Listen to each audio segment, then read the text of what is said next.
there, welcome to Talking Europe on France 24. Today, a subject that affects every single one of us, vaccines.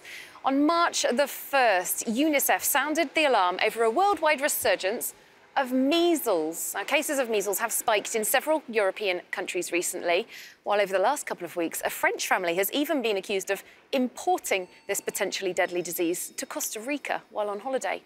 Well, there's widespread concern about the falling take-up of vaccines in certain parts of the EU and questions about how government policy, fake news and poverty come into the picture.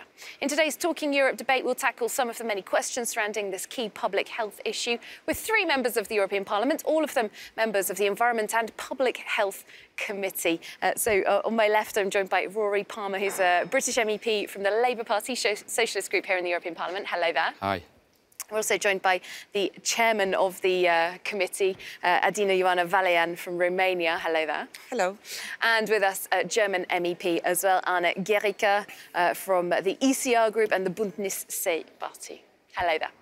Well informed. Well, I'd like to start us off with a look at one European country, France. There were 2,788 cases of measles in France last year. That was a five-fold increase in 12 months. Take a look at this report that shows you some of the issues. A measles outbreak has hit the ski resort of Val Thorens. Since the end of January, around 50 cases have been recorded there, and a campaign of free vaccinations has been launched to fight the highly contagious disease. UNICEF reports that France is seeing one of the highest increases in measles in the world. There were almost 2,300 more cases last year. This is a wake-up call. Lack of action today will have disastrous consequences for children tomorrow. The NGO says vaccination is the only solution. In this paediatric ward, Dr. Gramprel regularly meets patients who are sceptical of vaccines. Le calendrier vaccinal, est-ce que c'est quelque chose qui vous fait peur, qui vous inquiète un petit peu? C'est là oui, c'est chose qu'on appréhende, oui, les vaccins, oui. Ouais, ces vaccins finalement sont là pour protéger votre bébé. Et non pas, bien entendu, pour lui faire du mal. Quand on voit, when you see the illnesses, I've seen online kids who really got sick from the side effects, but you never know if it's real or not. That's why I talk to the doctor. You get worried. You want to do what's right for your children and not put them in danger. Since the start of the year, the measles vaccine is compulsory for all newborns. But Dr. Gramprel says more needs to be done. The immunization coverage for young infants is now good. But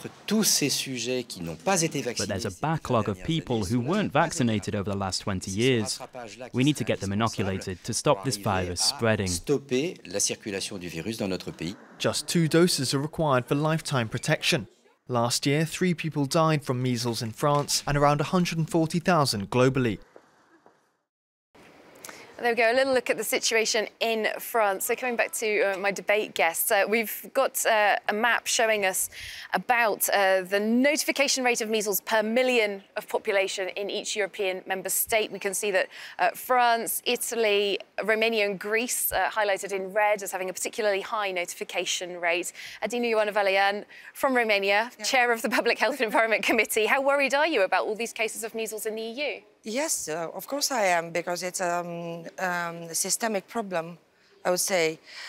We've been working a lot on the topic for a long time already, and we are fighting with a series of risk factors, like the hesitancy to the vaccination. This is the main one. Then, because of the free movement of people across Europe, this is a European topic. So it's needed to make some correlation between the policies in between countries, or else you can't put a border to this disease. And of course, it's not a European competency. It's not up to the EU to tell each country what to do. Vaccination's mandatory in some countries, not in others. Rory Palmer, why do you think there's been this spike in cases of measles? Well, I think one factor that can't be ignored here is the role of social media. That seems to be where people are accessing a lot of this disinformation, this fake news, which is causing, parents to unnecessarily, in my view, worry about the safety of vaccines. And I think those social media companies need to be held to account properly. There needs to be intervention to deal with fake news. It's starting to happen now in terms of the political arena and the potential risk that these social media platforms could present to the integrity of the democratic process. We need to be equally concerned about the risk that the information, some of the disinformation on those platforms presents to our health system and the health of our population. If we do not intervene and deal with this, we run the risk of having a public health emergency in Europe and beyond. I think if we hear fake news, we should just relate to the facts. And as I think... It's hard for people to find the facts, though, yeah, I think. Regarding the facts, it's that nobody has died on vaccination, but thousands have died. Yet now we just take the measles. Thousands have died on the measles, and it's not getting less what do you call it, dangerous, but it's getting more dangerous. You know, originally the study, which was proved to be based on false data, was published in a magazine. So it was sort of a wrong study published on print. So it was not necessarily a fake news over social media, but the influencers who are maybe misconcepting the idea of vaccination, and they have this trying to convince others. It's true they are using as a tool the social media. I'm not sure that the platform itself can fight an opinion which is a wrong opinion. But you have to go back to the science-based opinions, and I think this would be the... I mean, I think the situation is very different to 20 years ago when the Lancet publication, the esteemed medical publication in the UK, published the Wakefield study, the study that has now been rightly proven to be total nonsense and has been study formally that linked withdrawn. MMR to autism. Yeah, that's right. And interestingly, just this week, a study in Denmark, I think a study of 500,000 children in Denmark has again disproved that theory. I think it's very different, though, now, because of the social media companies, their ability to move information around, broadcast that information, almost turn mistruth into truth so very quickly, does require intervention and action on their part. They have a huge amount of power, and what I would call on, I think the social media companies need to set up a war room for public health to find this fake news and to take it off their platforms. That's what they're doing with fake news in and around politics to preserve the integrity of our election processes. They should be doing the same for public health. It's interesting how often we talk about fake news when we talk about public policy. This does seem like a very correct moment to bring in our regular debunking situation. So let's play in for you one misleading story about vaccines that has been going around online. This is Fact or Fake.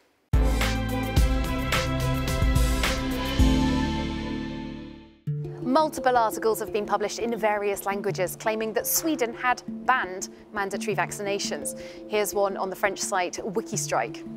Well, the claims appear to come from a communiqué put out by the controversial American alternative therapy lobby group that calls itself the National Health Federation. According to the various stories, this supposed ban was inspired by serious adverse reactions in children, as well as a claim that mandatory vaccines went against the Swedish constitutional right to choose one's healthcare. So what did happen? Firstly, yes, in March 2017, Sweden's parliament did vote against two proposals that called for mandatory vaccination to be brought in. However, it had not existed previously, and the reasons for rejecting the proposals have been misconstrued. Members of Sweden's parliament largely followed the recommendations of their Social Affairs Committee on this issue. The committee notes that voluntary vaccine take-up in Sweden was already high and stable, and that the Swedish population had a high level of confidence in vaccines. The conclusion being that there was no need to make inoculations obligatory.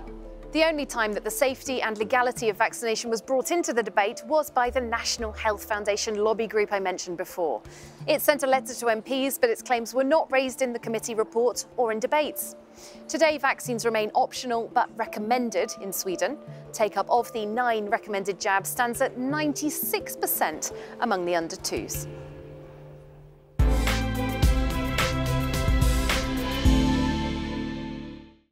So I think that's quite an interesting example of some fake news that was very much propagated, but doesn't seem to have had an impact in Sweden itself. However, there is a link, I think, perhaps to what's happened recently in Italy. We heard that, in Italy, the public policy over vaccines has changed somewhat. Vaccines used to be completely mandatory in Italy. That was taken away, and the rate of vaccination has dropped. Adina Ioana Valian, Is it enough to just sort of trust that the public will continue to trust in science, as they seem to have done in Sweden? Because it doesn't seem to be the case in Italy. I think this is the wrong way to go, going back on policies. So I would prefer to see more mandatory vaccination policies than less. Plus, yesterday I heard, you know, in Italy it's not longer mandatory, but it was mandatory if you want to put your child in school. So if your child has to attend the school, it's mandatory to be vaccinated, and it's logical. And I heard that yesterday the Minister of Interior, Mr. Salvini, sent a letter to the Minister of Health saying that they have to take this out and renounce of being mandatory for the children enrolled in schools. Exactly, and this is completely, I mean, with the outbreak we have seen on your maps and so on, there are cases, there are deaths. I think this is the wrong policy to go forward. Anyone else? Should we have mandatory vaccinations in Europe if, as we can see, there's this confused situation, mandatory in some places, not mandatory in others? We don't see the sickness coming up because we don't have it anymore. So I think people get more careless about that. If we had a mandatory vaccination, then we would avoid the risk of getting the sickness, and we don't get it by vaccination. We can avoid it through vaccination, and that's why it's very important. If we had it mandatory, we wouldn't pass the risk on to others. And well, polio, diphthery, tetanus, they are very somewhat dangerous, yeah. But measles, everybody thinks, oh, that's just nothing. But even measles can affect your brain and everything if you get it on certain times. So we need the vaccination as a safety matter, not only for us, also for if we go into other countries, we can spread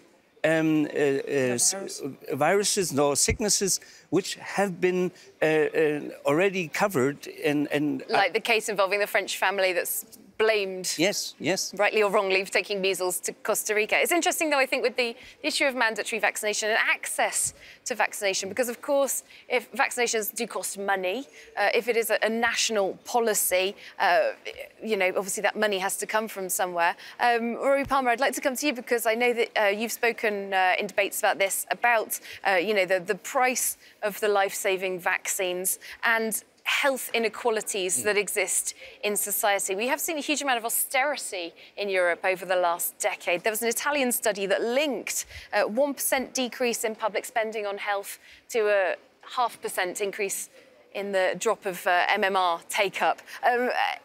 I mean, there is a resistance to spending money in some wealthy countries in Europe, and other countries maybe don't have the funds at this point. Well, this is about our collective responsibility, and this is where this does become an issue of common concern at a European level, because people move around Europe all the time. Families move to work in different places, live in different places, and, you know, it's absolutely critical, therefore, that I think we do look at this issue across a sort of whole population basis. Now, it's critical, in my view, the pharmaceutical industry must continue to ensure these vaccines are affordable and do not present an unfair cost burden to our health systems. That's not in their interest, though, is it, commercially? Well, but at the same time, you know, it is possible on economies of scale that, you know, these vaccines are now, you know, these vaccines have been around for a long, long time. This is not new groundbreaking medical technology. Is that somewhere where you think that the weight of the EU could have an impact? I think it is, but actually I think the other impact of austerity is, certainly from a UK point of view, a lot of the cuts to our health service have been focused on public health services, and that's the bit of the health service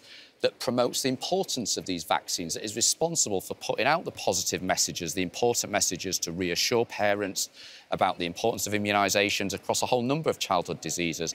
And it's also the bit of the health service that funds health visitors and midwives, and they're the key health professionals who are there to reassure and actually to ensure that families do go to the clinics to get these vaccines. You know, I know from my own experience, I have two very young daughters. They've had their vaccinations and will continue to do so, but I know the importance of health visitors and midwives to reassuring parents, to putting that important information out, which actually counters a lot of this irresponsible information that people now find all too easily on social media. But I think most European countries, the vaccines are paid from public funds.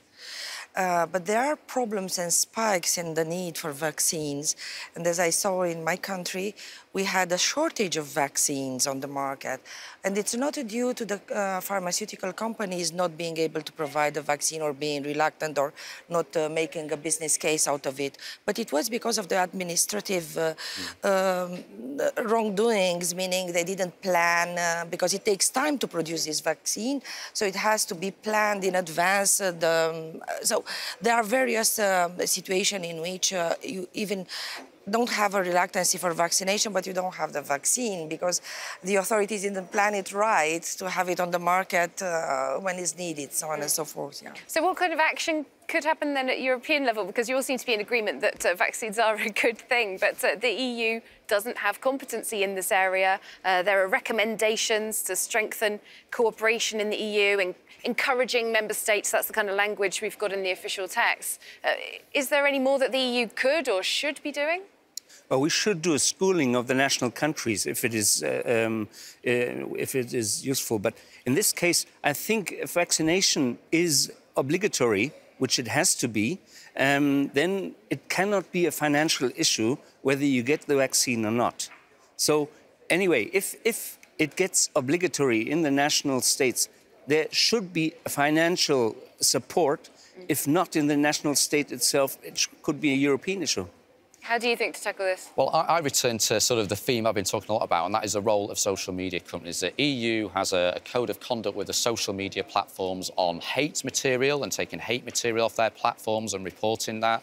It's now very much concerned with ensuring the European elections in May are going to be, have their integrity protected through action with social media companies. I think there needs to be a third pillar of that work, and that is around the importance of social media companies to protect public health, dealing with this fake news and misinformation, which I think is undermining the immunisation programmes. All right, I'd like to thank you all for joining me. I'm afraid we have run out of time, but thanks for being with us on our programme.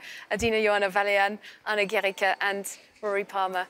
Thanks to you as well for watching. Stay tuned. More European news coming up for you very soon on France 24.